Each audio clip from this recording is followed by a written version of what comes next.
Welcome to my channel friends. आज हम पढ़ेंगे भारत की नदियाँ, जिसमें हम पढ़ेंगे ब्रह्मपुत्र नदी तंत्र, जो कि बहुत इंपॉर्टेंट टॉपिक है नदियों का, क्योंकि एसटेट के सिलेबस में है नदियों का टॉपिक। इससे कई वीडियो अपलोड हो भी चुके हैं और ये आज हम पढ़ेंगे ब्रह्मपुत्र नदी तंत्र, क्योंकि नदी तंत्र 3 हैं, गंगा नदी तंत्र और ये हिमालय के, ठीक है। हिमालयी जो नदी तंत्र हैं वो 3 हैं, गंगा नदी तंत्र, सिंधु नदी तंत्र और ब्रह्मपुत्र नदी तंत्र।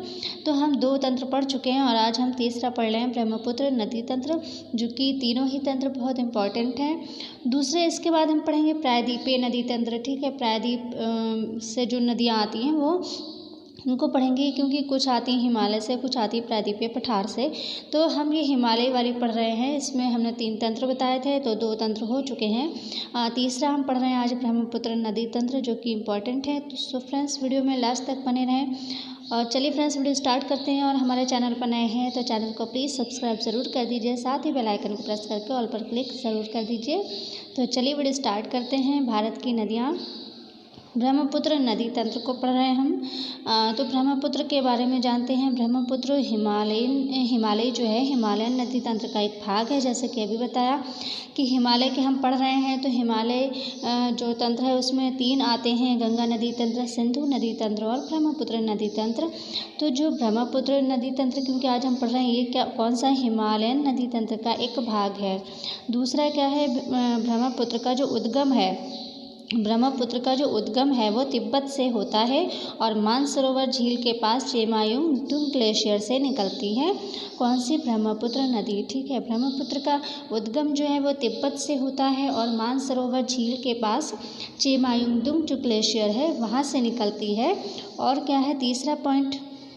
ब्रह्मपुत्र की कुल लंबाई 2900 किलोमीटर है। यहाँ पर ध्यान दें कि ये जो इसकी लंबाई है इसमें मतभेद है, क्योंकि कुछ लोग अलग बताते हैं, कुछ अलग बताते हैं, लेकिन जो हमने मोस्टली देखा है लिखे हुए तो वो 2900 किलोमीटर है। इसकी जो लंबाई है ब्रह्मपुत्र की, ये अधिकतर मोस्टली जगह पर 2900 लिखे हुए मैंने देखा है, लेकिन कुछ जगह पर जो है 3848 किलोमीटर है। लेकिन 3848 किलोमीटर बहुत ज़्यादा हो गई, क्योंकि गंगा भी 2500 के आसपास कुछ है और वो ब्रह्मपुत्र 3848 किलोमीटर दिया हुआ है कहीं पर। तो 3848 और 2900, क्योंकि 2900 जो है ये मोस्टली दिया हुआ है, मतलब कई जगह पे दिया हुआ है। हो सकता है अब जो है 3848 हो, लेकिन अचानक से इतना ज़्यादा बदलाव कैसे हो सकता है? 2900 और 3848 किलोमीटर, बहुत डिफरेंस है इसमें। तो इसके लिए मैं अलग से एक वीडियो बनाऊंगी, जिसमें सभी नदियों के जो इम्पोर्टेंट नदियां हैं, गंगा, ब्रह्मपुत्र, नर्मदा, या जो भी हैं इम्पोर्टेंट नदियां, उनके उद्गम स्थल और उनके जो लंबाई है, मतलब कितने किलोमीटर बहती है, तो वो सारी चीज़ें मैं एक वीडियो में कलेक्ट करके अपडेट करके उसको बना दूंगी। तो आप फ़िलहाल इस पॉइंट पर अभी जो है ध्यान ना दें, क्योंकि इसका जो है वैसे तो 2900 ये मोस्टली मैंने पढ़ा हुआ है और कई जगह पे मैंने चेक भी किया है, 2900 जो है ये मोस्टली दिया हुआ है, लेकिन 3848 भी शो हो रहा है कुछ जगहों पर। तो इसलिए मैं इसके लिए अलग से एक वीडियो बनाऊंगी और जल्दी ही लाऊंगी मैं वीडियो, जब ये ख़त्म होंगे और इसके प्रश्न भी आने हैं, वो सारे वीडियो जब ख़त्म हो जाएंगे तो एक मैं लेकर आऊँगी जिसमें उद्गम स्थल और लंबाइयाँ दी होंगी, ठीक है। जो इम्पोर्टेंट नदियाँ हैं उनकी कुल लंबाई किलोमीटर में, उसके लिए अलग से बना दूँगी वीडियो और वो अपडेटेड होगा बिल्कुल, ठीक है। तो दूसरा पॉइंट देखते हैं। और ये जो नदी है ब्रह्मपुत्र, इसका अधिकांश भाग जो है वो चीन में प्रवाहित होता है, ये ध्यान रखिएगा। ब्रह्मपुत्र की जो नदी है, ब्रह्मपुत्र नदी, उसका अधिकांश भाग कहाँ प्रवाहित होता है? चीन में प्रवाहित होता है और इसका उद्गम स्थल ही तिब्बत है, समझ लीजिए, ठीक है। तिब्बत जो चेमायुंगडुंग ग्लेशियर है वहाँ से निकलती है, तो तिब्बत के पास ही है ये।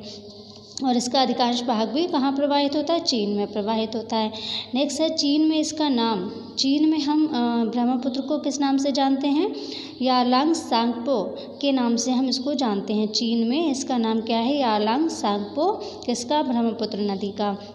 नेक्स्ट है भारत में ये अरुणाचल प्रदेश में प्रवेश करती है, यानी ये तिब्बत के पास से चेमायुंगडुंग ग्लेशियर से निकलती है। इसका अधिकांश भाग चीन में प्रवाहित होता है, पर ये भारत में जो आती है तो कहाँ से, भारत में ये अरुणाचल प्रदेश से जो है प्रवेश करती है। अरुणाचल प्रदेश जो है वहाँ जो है प्रवेश करती है ये भारत में। कहाँ से, अरुणाचल प्रदेश में ये प्रवेश करती है भारत में। नेक्स्ट है नमचा बरवा नामक पहाड़ी चोटी के कारण इसको यू टर्न या घूम कर आना पड़ता है। ये जो ब्रह्मपुत्र नदी है इसको घूम कर आना पड़ता है, किस पहाड़ी के कारण, नमचा बरवा जो पहाड़ी है वहाँ पर नमचा बरवा नाम की जो पहाड़ी है उसके कारण इसको यू टर्न लेना पड़ता है, यानी घूम कर आना पड़ता है, वरना ये अगर वो पहाड़ी ना हो तो ये सीधी आएगी बिल्कुल।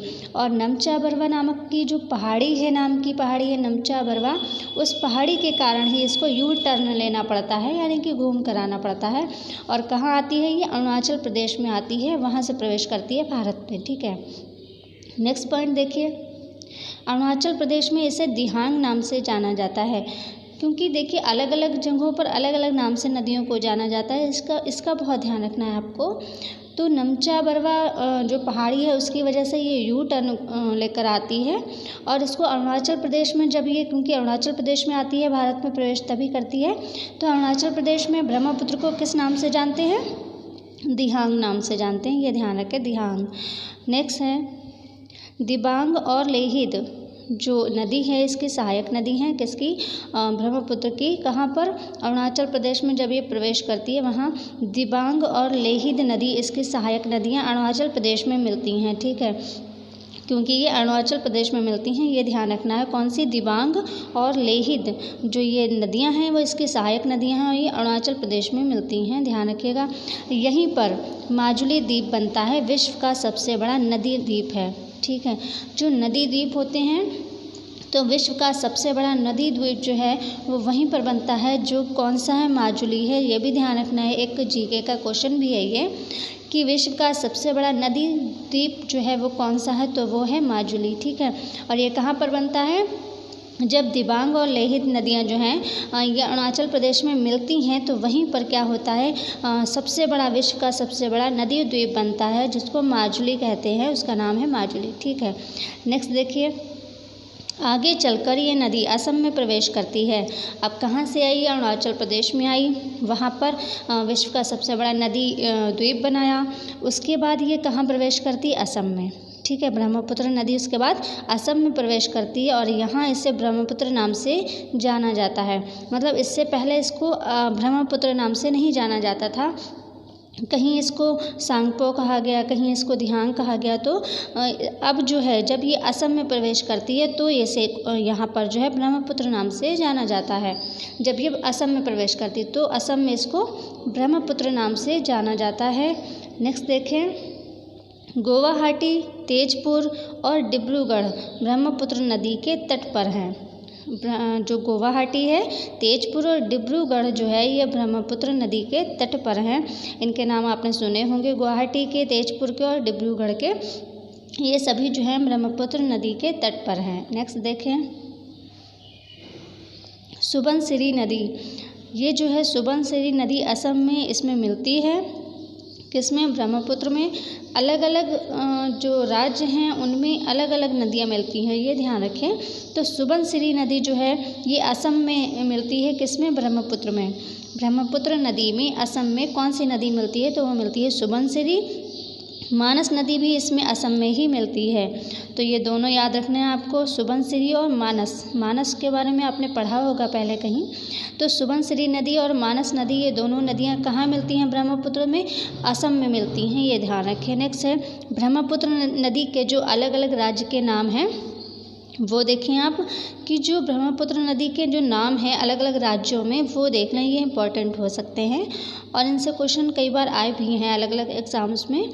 तो किसको, मतलब कौन से राज्य में ब्रह्मपुत्र को किस नाम से जानते हैं, ये देखें। चीन में किस नाम से जानते हैं, यारलांग सांगपो के नाम से जानते हैं। चीन में ब्रह्मपुत्र को यारलांग सांगपो के नाम से जानते हैं। अरुणाचल प्रदेश में दिहांग के नाम से जानते हैं। जिसको डी भी कहा जाता है, ये ध्यान रखें, ठीक है। या तो दिहांग लिखा होगा ऑप्शन में या फिर डी लिखा होगा, तो ये ध्यान रखें। ऐसे ही इसमें चीन में भी यारलांग सांगपो जो है ये लिखा होगा, या फिर यारलांग तसंगपो भी लिखा होगा। मतलब ये जो भाषा है ये वाली, ये प्योर चीनी भाषा है, और ये सांगपो हम लोगों ने मतलब इधर इंडिया में इसको जो है यारलांग सांगपो कह दिया, ठीक है। मतलब ये जो नाम है ये चीन का ही है, लेकिन इसको लेने का तरीका जो है यहाँ सांगपो कह दिया, लेकिन जो इसका असली जो नाम है, जो चीन में इसको नाम दिया गया वो ये दिया गया है यारलांग तसंगपो। लेकिन हो सकता है ऑप्शन में ये ना हो, तो यारलांग सांगपो दिया होगा। तो आप दोनों को ध्यान रखें, क्या पता एग्जाम उसमें ऑप्शन में क्या हो, ठीक है। तो ये तो चीन के नाम होगा। अरुणाचल प्रदेश में दिहांग कहते हैं और डी भी कह सकते हैं। अगर ऑप्शन में दिहांग है तो दिहांग करें, डी है तो डी करें। ये दोनों ही नाम अरुणाचल प्रदेश में है। फिर असम में इसको ब्रह्मपुत्र कहा गया। इसको असम में ब्रह्मपुत्र नाम कहाँ दिया गया, असम में। और बांग्लादेश में इसको जमुना के नाम से जानते हैं। इसको जैसे कि पहले भी बताया है, बांग्लादेश में ब्रह्मपुत्र नदी को जमुना के नाम से जाना जाता है और गंगा नदी को पद्मा के नाम से जाना जाता है। ये ध्यान रखें आप, ठीक है। नेक्स्ट देखते हैं। आगे चलकर यह नदी, यानी कौन सी, ब्रह्मपुत्र, आगे चलकर यह नदी बांग्लादेश में प्रवेश करती है। बांग्लादेश में ब्रह्मपुत्र नदी को जमुना नाम से जाना जाता है। ये तो क्लियर हो गया आपको। तो आगे बढ़ें। अब देखिए प्रायद्वीपीय अपवाह तंत्र। अभी तक हमने पढ़े हैं हिमालयन नदी तंत्र, जिसमें 3 थे। सिंधु नदी तंत्र हिमालय में आता है, जो कि सिंधु नदी तंत्र, गंगा नदी तंत्र और ब्रह्मपुत्र नदी तंत्र, 3 पढ़े हमने। अब देखिए प्रायद्वीपीय अपवाह तंत्र जो होते हैं, हिमालयन में जो 3 तंत्र है वो तीनों पढ़ लिए हैं हमने। अब देखें आप प्रायद्वीपीय अपवाह तंत्र, यहाँ से जो अब वीडियो आएंगे वो प्रायद्वीपीय अपवाह तंत्र के आएंगे, ठीक है।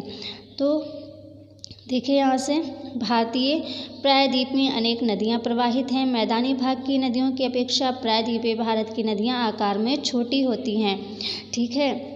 ये कॉमन सेंस की भी एक बात है कि मैदानों की अपेक्षा प्रायद्वीप भारत की नदियाँ छोटी ही होंगी, ठीक है, क्योंकि उसका फैलाव कम होता है, छोटी होती हैं। नेक्स्ट देखिए, यहाँ की नदियाँ अधिकांश जो हैं वो मौसमी हैं। यहाँ की नदियाँ अधिकांशतः मौसमी हैं और वर्षा पर आश्रित हैं। वर्षा ऋतु में इन नदियों के जल स्तर में वृद्धि हो जाती है, पर शुष्क ऋतु में इनका जल स्तर काफ़ी कम हो जाता है। जैसे कि आपने शुरू में सबसे पहले वीडियो में सदा नीरा नदियाँ और बरसाती नदियाँ पढ़ी हैं आपने। तो सदा नीरा नदियाँ तो वो थीं जो हिमालय से आती हैं, मोस्टली वो सदा नीरा नदियाँ थीं। और जो प्रायद्वीप से आती हैं वो बरसाती नदियाँ मोस्टली होती हैं। तो वो देखिए आप यहाँ पर जो प्रायद्वीपीय ये नदियाँ हैं, ये सब कैसी हैं, वर्षा पर आश्रित हैं। और वर्षा ऋतु में नदियों के जलस्तर में वृद्धि हो जाती है, पर शुष्क ऋतु में इनका जलस्तर काफ़ी कम हो जाता है, क्योंकि ये बरसाती नदियाँ होती हैं। फिर देखिए, इस क्षेत्र की नदियाँ कम गहरी हैं, ठीक है। इस क्षेत्र की नदियाँ कम गहरी हैं, परंतु इन नदियों की घाटियाँ जो हैं वो चौड़ी हैं, ठीक है। प्रायद्वीपीय पठार की या प्रायद्वीपीय क्षेत्र की जो नदियाँ हैं वो गहरी तो कम है, लेकिन इनकी जो घाटियाँ हैं वो ज़्यादा चौड़ी हैं और इनकी अपर्दन क्षमता लगभग समाप्त हो चुकी है। किसकी, जो प्रायद्वीपीय पठार वाली जो नदियाँ हैं उनकी जो अपर्दन क्षमता है वो लगभग समाप्त हो चुकी है। यहाँ की अधिकांश नदियाँ, कहाँ की, जो प्रायद्वीपीय पर्वत की जो नदियाँ हैं वो, यहाँ की अधिकांश नदियाँ बंगाल की खाड़ी में गिरती हैं। कुछ नदियाँ अरब सागर में भी गिरती हैं और कुछ नदियाँ गंगा तथा यमुना नदी में मिल जाती हैं। इसके बारे में आप डिटेल से जब पढ़ेंगे, कौन सी नदियाँ बंगाल की खाड़ी में गिरती हैं, कौन सी अरब सागर में और कौन सी गंगा यमुना में मिल जाती हैं, वो सब चीज़ें जब आप पढ़ेंगे तब आप जान जाएंगे। यहाँ की अधिकांश नदियाँ कहाँ की, प्रायद्वीपीय जो क्षेत्र से आती हैं वो अधिकांश नदियाँ बंगाल की खाड़ी में गिरती हैं। कुछ नदियाँ अरब सागर में गिरती हैं और कुछ जो है गंगा यमुना नदी में मिल जाती हैं। नेक्स्ट देखिए आप, प्रायद्वीपीय क्षेत्र की कुछ नदियां अरावली तथा मध्यवर्ती पहाड़ी प्रदेश से निकलकर कच्छ के रन या खंबात की खाड़ी में गिरती हैं। प्रायद्वीपीय क्षेत्र की कुछ नदियां, कुछ तो अरब सागर में गिरी, कुछ खाड़ी में गिर गई, बंगाल की खाड़ी में, कुछ जो थी यमुना गंगा में मिल गई, और कुछ क्या है, ये कुछ नदियाँ अरावली और मध्यवर्ती पहाड़ी प्रदेश से निकलकर कच्छ के रन या खंबात की खाड़ी में गिरती हैं। तो देखिए, कुछ बंगाल की खाड़ी में, कुछ अरब सागर में, कुछ यमुना नदी में मिल जाती हैं, कुछ अरावली और जो मध्यवर्ती पहाड़ी हैं इनसे निकलकर जो कच्छ के रन, या आपने पढ़ा होगा जीके में, कच्छ के रन या खंबात की खाड़ी में गिरती हैं। तो ये कौन सी हैं, प्रायद्वीपीय क्षेत्र की नदियाँ, ठीक है। अब देखिए, ये नदियाँ 2 भागों में विभक्त होती हैं। कौन सी? प्रायद्वीपीय क्षेत्र की जो नदियाँ हैं ये 2 भागों में विभक्त होती हैं, अरब सागर में गिरने वाली नदियाँ और बंगाल की खाड़ी में गिरने वाली नदियाँ।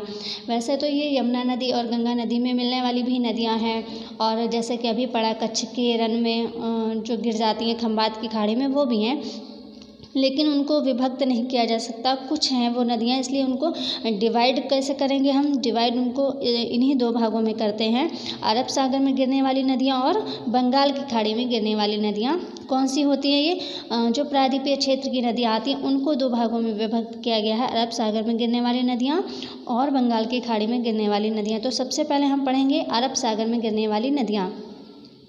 तो अरब सागर में जो गिरती हैं नदियाँ जो प्रायद्वीपीय क्षेत्र से आती हैं वो कौन सी है? पहली है भादर नदी। भादर नदी जो है ये गुजरात के राजकोट से निकलकर अरब सागर में गिरती है। ठीक है, इनके बारे में बहुत ज़्यादा डिटेल से पढ़ने की ज़रूरत नहीं है, क्योंकि हिमालयी जो नदी हैं, जो हिमालयन नदी तंत्र में जो नदियाँ आती हैं वो ज़्यादा इम्पॉर्टेंट है। क्वेश्चन भी अधिकतर उनसे ही बनते हैं, लेकिन हमें सब कुछ पढ़ना है, इसलिए आप ये भी पढ़ लें, क्योंकि एग्ज़ाम्स का कोई भरोसा नहीं कहाँ से आएगा। तो भादर नदी जो है ये गुजरात के राजकोट से निकलकर अरब सागर में गिरती है। दूसरी है शतरंजी नदी, ये जो है गुजरात के अमरेली ज़िले से निकलकर खंबात की खाड़ी में गिरती है। ठीक है, जो शतरंजी नदी है ये गुजरात के अमरेली ज़िले से निकलकर खंबात की खाड़ी में गिरती है। नेक्स्ट है साबरमती नदी, जो कि इम्पॉर्टेंट है। साबरमती जो नदी है ये उदयपुर, यानी उदयपुर कहाँ है? राजस्थान में है। तो साबरमती नदी कहाँ है? ये उदयपुर राजस्थान के निकट अरावली पर्वत, अरावली जो है सबसे पुरानी पर्वत श्रृंखला है, ये भी आप ध्यान रखें। सबसे प्राचीन सबसे पुरानी पर्वत श्रृंखला कौन सी मानी जाती है? तो अरावली पर्वत श्रृंखला जो है सबसे प्राचीन सबसे पुरानी मानी जाती है। ये आप ज़रूर ध्यान रखें, क्योंकि ये बहुत ज़्यादा इम्पोर्टेंट यहाँ पर क्वेश्चन है कि सबसे प्राचीन पर्वत श्रृंखला कौन सी है? तो वह आप लिखेंगे अरावली। अरावली जो है वो सबसे प्राचीन पर्वत श्रृंखला है। ठीक है, और वह कहाँ है? राजस्थान में है, राजस्थान ही पड़ता है वहाँ पर। ठीक है, तो साबरमती नदी जो है ये उदयपुर राजस्थान के निकट अरावली पर्वतमाला से निकलती है एवं गुजरात होते हुए खंबात की खाड़ी में अपना जल गिराती है, यानी गुजरात से होते हुए ये खंबात की खाड़ी में गिर जाती है। कौन सी? साबरमती नदी। और यहाँ पर ध्यान दें कि जो साबरमती आश्रम है महात्मा गांधी जी का, वो भी इसी नदी के किनारे है, साबरमती नदी के किनारे है। और इसका नाम साबरमती क्यों पड़ा ये भी जान लीजिए। यहाँ पर जो साबरमती नाम इसलिए पड़ा है, जो साबरी वहाँ पर एक नदी है और हाथमती, 2 नदियों के मिलने से, छोटी छोटी 2 नदियाँ हैं साबरी और हाथमती, इन दोनों के मिलने से जो नदी वहाँ पर से निकलती है, इसलिए उसको वहाँ पे साबरमती नाम दिया गया। और महात्मा गांधी का जो साबरमती आश्रम है वो भी इसी नदी के किनारे है, इसलिए उसका नाम भी साबरमती है, ये ध्यान रखें। ठीक है, और माही नदी अब प्रायद्वीपीय क्षेत्र में ये भी आती है, ये भी अरब सागर में गिरने वाली नदियों की श्रेणी में आती है माही नदी। और इसको देखें, माही नदी मध्य प्रदेश के, इससे ध्यान रखें, माँ से माही, माँ से मध्य प्रदेश। ठीक है, माही नदी मध्य प्रदेश के धार ज़िले से, धार ज़िला जो कहाँ है? मध्य प्रदेश में है।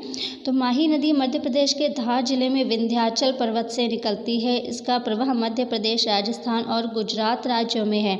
इसकी सहायक नदियाँ सोम एवं जाखम हैं। ये खंबात की खाड़ी में अपना जल गिराती है, यानी खंबात की खाड़ी में ये गिर जाती है। ठीक है, कौन सी है ये? माही नदी। ये मध्य प्रदेश के धार जिले से निकलती है, यानी कि विंध्याचल पर्वत से निकलती है। विंध्याचल पर्वत कहाँ है? मध्य प्रदेश में है। तो माही नदी मध्य प्रदेश के धार जिले में विंध्याचल पर्वत से निकलती है। इसका प्रवाह जो है कहाँ कहाँ है? मध्य प्रदेश, राजस्थान, गुजरात में है। और इसके सहायक नदियाँ हैं सोम एवं जाखम, और ये खंबात की खाड़ी में गिर जाती है। नेक्स्ट है नर्मदा, जो कि इम्पॉर्टेंट है। नर्मदा नदी कहाँ से निकलती है? अमरकंटक पहाड़ी से निकलती है, ध्यान रखिएगा। तो नर्मदा नदी मैकाल पर्वत की, ठीक है, मैकाल पर्वत की अमरकंटक चोटी से निकलती है।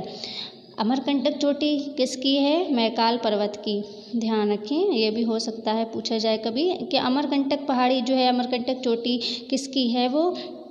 तो ये मैकाल पर्वत की चोटी है अमरकंटक। ठीक है, तो नर्मदा नदी मैकाल पर्वत की अमरकंटक चोटी से निकलती है। नर्मदा का प्रवाह क्षेत्र ये प्रतिशत में दिया हुआ है, इससे आपको कोई मतलब नहीं, बस आप इतना ध्यान रखें कि ये कहाँ से निकलती है। ठीक है, और इसकी सहायक नदियाँ कौन सी हैं ये देखें बस, और ये कहाँ से निकलती, क्योंकि ये प्रतिशत में है, ये नहीं पूछा जाएगा। ठीक है, ये नहीं पूछा जाएगा। ठीक है, तो नर्मदा नदी जो है ये मैकाल पर्वत की अमरकंटक चोटी से निकलती है। और इसका प्रवाह क्षेत्र मध्य प्रदेश, गुजरात, महाराष्ट्र तक है, किसका, नर्मदा का। और देखिए नर्मदा जो है विंध्याचल पर्वतमाला एवं सतपुड़ा पर्वत के बीच, ठीक है, कौन सी, नर्मदा जो नदी है वो विंध्याचल पर्वत, ठीक है, विंध्याचल पर्वत और कौन सा पर्वत, सतपुड़ा जो पर्वतमाला है, सतपुड़ा पर्वतमाला, यानी इन दो के बीच में जो है भ्रंश जानते हैं, जैसे जिसको एक तरह से दरार बोलते हैं, दरार को ही भ्रंश बोलते हैं। तो ये घाटी बनाती है, कौन सी, नर्मदा नदी भ्रंश बनाती है। कहाँ बनाती है ये देख लीजिए आप यहाँ पर, विंध्याचल पर्वत और सतपुड़ा। देखिए विंध्याचल पर्वत और सतपुड़ा जो दो पर्वत हैं, इन दोनों के बीच में भ्रंश बनाती है कौन सी नदी, नर्मदा नदी। फिर देखिए यह अरब सागर में गिरने वाली प्रायद्वीपीय भारत की सबसे बड़ी नदी है। ये इम्पॉर्टेंट है, प्रायद्वीपीय भारत की सबसे बड़ी नदी जो कि अरब सागर में गिरती है, कौन सी है, तो वो है नर्मदा नदी, जो प्रायद्वीपीय भारत की है, और वो प्रायद्वीपीय भारत की सबसे बड़ी नदी है नर्मदा नदी, ठीक है। फिर देखिए खंबात की खाड़ी में गिरने पर यह ज्वारनद मुख यानी एस्टुअरी का निर्माण करती है, कौन सी, नर्मदा नदी। ये खंबात की खाड़ी में गिरने पर क्या होता है, ये ज्वारनद का निर्माण करती है, यानी एस्टुअरी का निर्माण करती है। ज्वारनद किसे कहते हैं अभी आप वो भी पढ़ेंगे। तो खंबात की खाड़ी में गिरने पर यह ज्वारनद का निर्माण करती है, जिसको एस्टुअरी भी कहते हैं, उसका निर्माण करती है।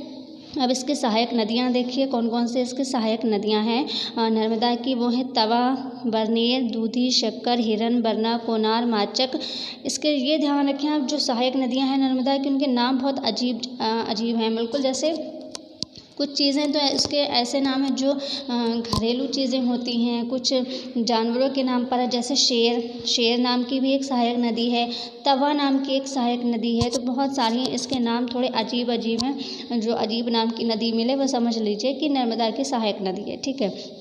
जैसे देखिए तवा, बरनेर, दूधी, शक्कर, है ना, शक्कर, दूधी, तवा, ये सारी देखिए घरेलू चीज़ें, हिरन, बरना, कोनार, माचक, शेर नाम की भी एक है। तो ये सभी किसकी सहायक नदियां हैं, नर्मदा की, ये ध्यान रखें। और मध्य प्रदेश में नर्मदा